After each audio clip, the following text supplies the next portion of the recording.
everyone, I'm Rincey and this is Rincey Reads. Susie from Read Susie Read put up a video recently talking about book ratings and like star ratings for books, and she just talked about the different sides of why people rate books and the problems with putting star ratings on books, and I kind of just wanted to do a video response to that. I have a bit of a love-hate relationship with star ratings.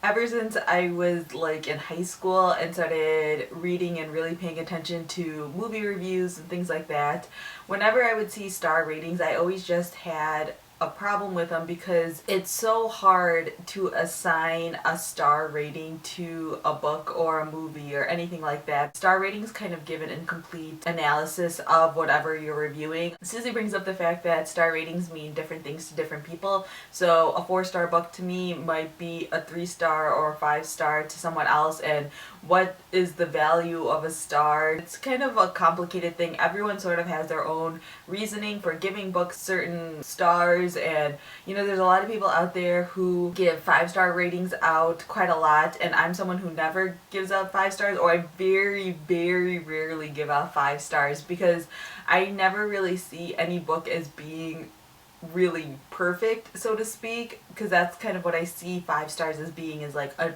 practically perfect book, and I rarely see that. And I think that's also partially because when I'm reading books, I am sort of being purposely critical of them, so I'm always thinking what could have been better, what could have been improved upon, which isn't always necessarily the best thing. But I sort of go into books, and when I finish the book, I always think, well, this book was great, but is there anything that could have been better? And that's not to say anyone else is wrong with the way they read their books or watch their movies or anything like that. That's just how I tend to look at art in general. In the same sense, I almost never give 1-star ratings to books. I don't really read a lot of books that I absolutely hate so much that I want to give it 1 star.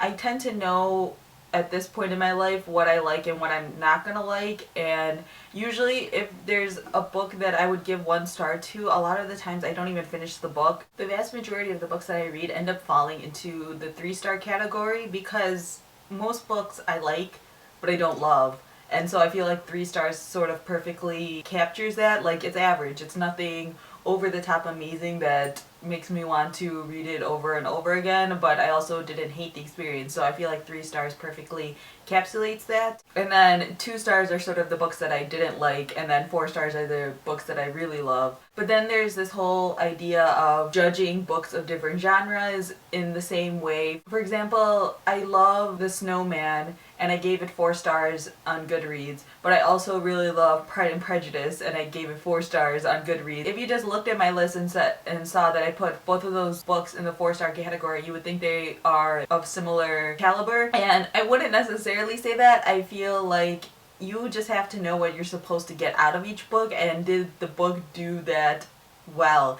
I find them both extremely entertaining, and I really enjoyed both of those books, and that's why I gave both of them a 4-star rating. But would I put them on the same list of all-time best books? Probably not. I've seen people comment about it on other booktubers' videos when they're kind of doing wrap-ups or things like that, and they see booktubers give multiple books either 4 or 5-star ratings, and they're all of different calibers. Like, some of them are classics and some of them are like young adult novels and just supposed to be more light and fun, and people can't believe that you would rate those different books in the same level. And that's the thing about star rating. They make you assume that any book that's rated 4 stars or 3 stars are on the same level.